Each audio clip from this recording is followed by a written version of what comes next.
Lynn, thank you. That was fabulous. This is the book, and Lynn has kindly consented to take some questions, of course.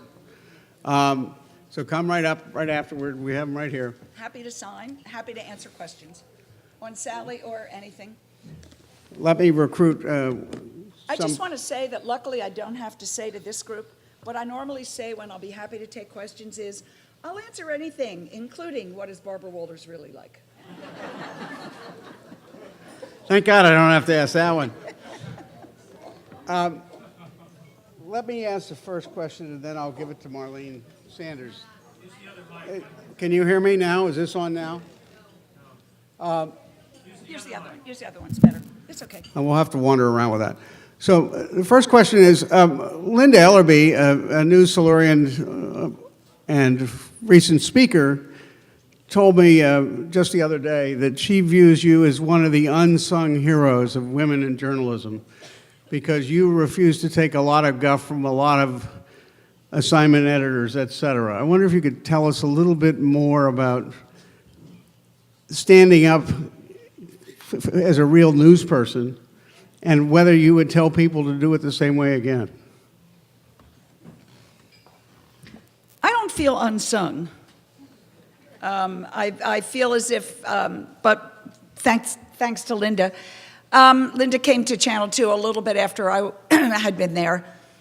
The truth is, there was no other way I could be. I just am a reasonably direct person. It's probably another reason why Sally and I got along so well.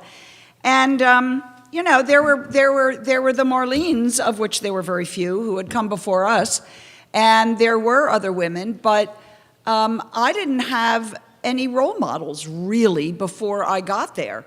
And I understood right away that it was important for us to be role models.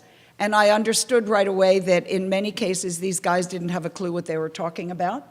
And, you know, before I got to ABC, or before I got to Channel 2, I had, at the Associated Press, I did 10 years worth of a calendar called the Woman's Calendar, some of you may recall.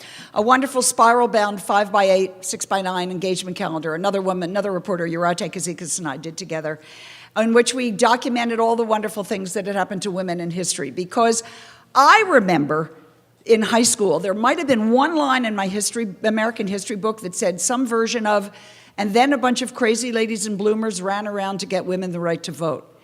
And that's all I remember. And then suddenly I'm in New York, and I'm at the AP, and it's 1969, and there's this thing called the Women's Liberation Front that only women were allowed to cover. For once, we had a little bit of an advantage. And I literally was one of the reporters sitting in a room while people were talking about women's issues and feminism, a very new concept to me. And I found myself writing, and then they this, and then they did that, and then in the terms of the great Joan O'Reilly, the click happened. I had the click of recognition, and I thought, oh my God, they are I. They're talking about me.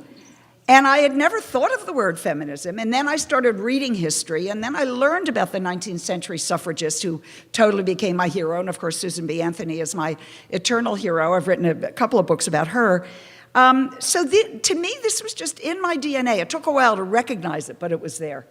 And I just didn't think there was any way of being. And yes, I do encourage women today to speak out. I am horrified when I hear some of the stories that are still going on. It is 2014, last I checked, and I thought we had won all these battles. And it turns out, you know, ever vigilant, as Emerson said, ever vigilant. Just keep on going. I'll repeat the question if I can hear it.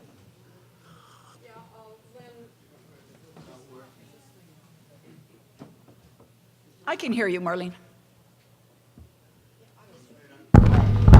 Wow. Now that I'm teaching at NYU and teaching broadcast journalism, these students think that we solved all of the problems, right, and there are no more issues. How would you evaluate the position of women in broadcast journalism today? Well, I think in many ways the playing field is leveler, if that's a more level. I went on Howie Kurtz's show a couple of weeks ago when Diane stepped down, when David Muir took over. And he said to me, is it a bad thing that there's now not a woman as one of the 3 major anchors? And I said, no, it's not a bad thing for the simple reason that nobody's watching the evening news. And those eyeballs that the networks are desperate for are not there. My kids don't watch the evening news. They didn't watch it when I was on the air. So this is not the prime thing. The prime thing is other times of day and the web and everything else, as you well know. So I don't think numbers are necessarily significant. I do think, I've always said, what we desperately need is more women in management. What we desperately need, and that hasn't happened. I'm also worried about the way women seem to have to look on the air at certain networks. I think big lips and big boobs are just fine, but really it shouldn't be a qualification for being a news anchor.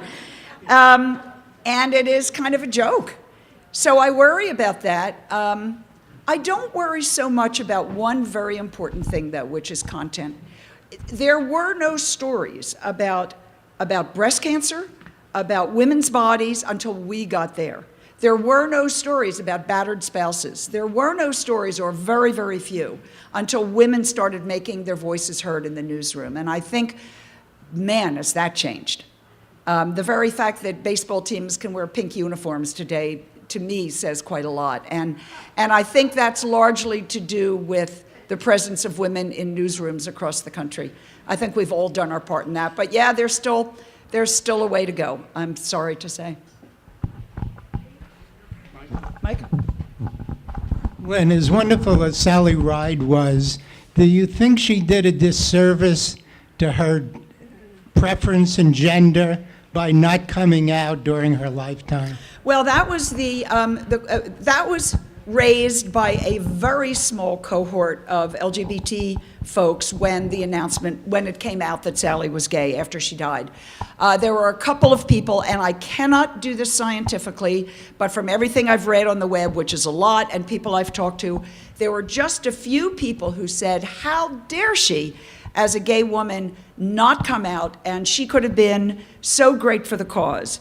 And the truth is, she could have been, no question about it. But I believe that if Sally had done that, the tiny little bit of privacy she had reserved for herself would have been totally gone.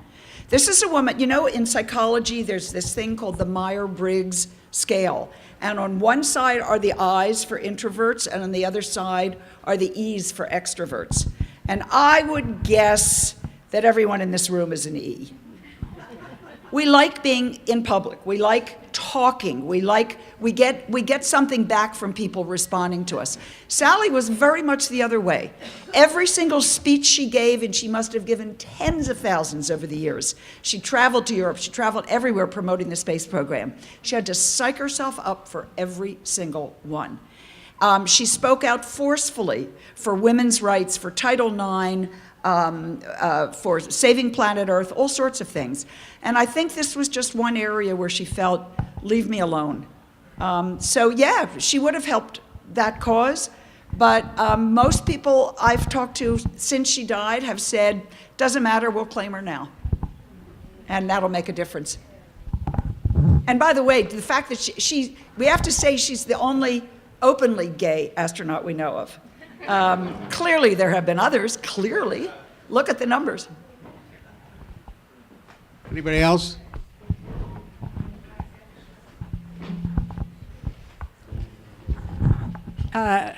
You have a full plate, obviously, but is there anything new you're working on now? I'm working on trying to get my life back together. No, I have a couple of projects in my mind, none of which I'm afraid I'm going to discuss at the moment, but there'll be another one. I just haven't figured out what. And I'm not sure if it'll be a book or some other format. I'm just not sure. But there will be something. I like working at things that I care about. And I love not having an assignment desk to tell me what to do. Lynn, where is the space program now, and will we ever see a woman on the moon? We are sort of lost in space, I think it's fair to say right now. Interestingly, most people in this country are probably not aware we do have an International Space Station up there in permanent orbit. It is permanently inhabited, often by women, usually by a combination of Americans and Europeans and Asians. And the space station is amazing, the stuff that's going on up there. But we don't seem to have a real direction at the moment. The President, Obama, has expressed enormous interest in space and essentially done nothing about it. And the Congress is not prepared to act in that regard right now. The space budget is minuscule compared to the rest of the budget. It's a teeny, teeny fraction. And yet they keep getting cut back. So I don't know. Will we ever see a woman on the moon? Oh, yeah. We'll probably go to the moon on the way to Mars or some version of that. Sally, who was frequently asked to write reports on the future of NASA, talked about the fact that all future space has to be international cooperation. It is just absolutely nuts for any one country to go it alone. We've got to do it together. And that the first priority should be planet Earth. From her view up there, she saw what she called the thin blue line of our atmosphere encircling Earth, realized how fragile this planet is. She said it looked as if someone had taken a royal blue crayon and drawn it around the Earth. And that's all that protects us from the harsh reality of outer space. She would sometimes change the metaphor. She called it the atmosphere as thin as the fuzz on a tennis ball. And she said it's Earth's spacesuit. And that we should use space as a platform to look back and do things here. But then she said we should absolutely explore the rest of the cosmos and do as much robotically as we can. You don't need to send humans up for everything. I should also point out that Sally's commander on both of her missions, Bob Crippen, the very model of a fighter pilot, told me that he learned very distinctly from Sally never to use the phrase manned spaceflight. Human spaceflight will do just fine. Thank you very much. One more, yeah, Scotty? What do you think she would have said? Scotty, let me give you the mic. I can project. I'm telling you. Okay.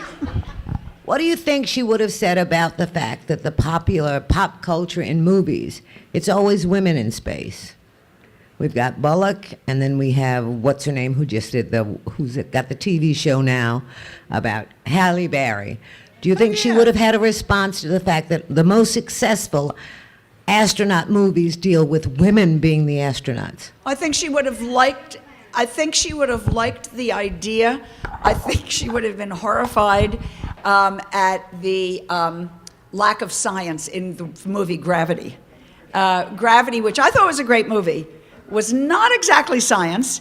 You know, when Sandra Bullock takes off her clothes and she gets back into the spacecraft and she's wearing a cute little bikini underwear thing, you know, what astronauts wear when they walk in space, when they float in space, is this long underwear with tubes in it for cooling and everything. It just doesn't look anything like that.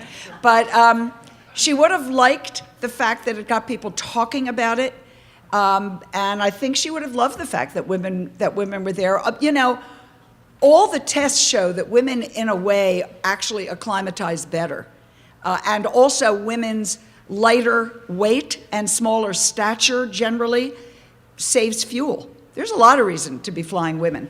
But, you know, Sally left NASA a year after the Challenger explosion because she was meant to fly on another mission.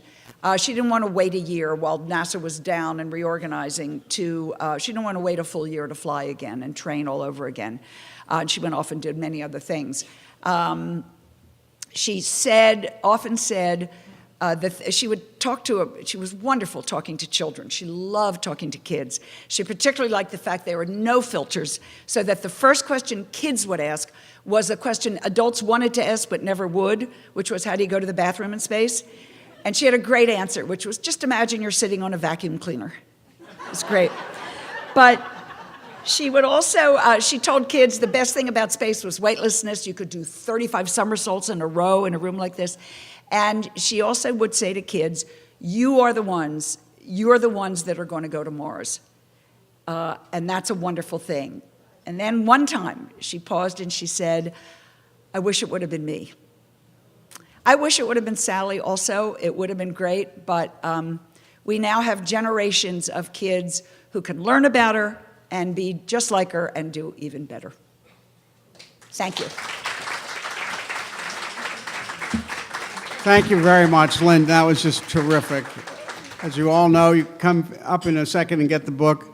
I have, I was negligent. I wanted to introduce our new board members, Wendy Schleich, Carol Lawson, Barbara Lovenheim, and Ralph Blumenthal, if they would all stand up for a second.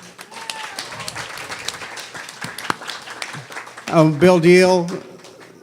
Anyway, I hope these new board members will recruit you guys to help us with the contest and everything else. And our next speaker will be Lucinda Franks on Tuesday, October 14th. We love direct women here at the Silurians. So she'll be talking about her new book and, of course, journalism and Bob Morgenthau and all that. So don't forget to give Betsy Ashton your name tags and come see Lynn now. Thank you very much, and we'll see you next time. That was great. Thank you. That was really Okay? terrific. Great. And you were so good about splitting it. Good. It was just right. Did what you wanted.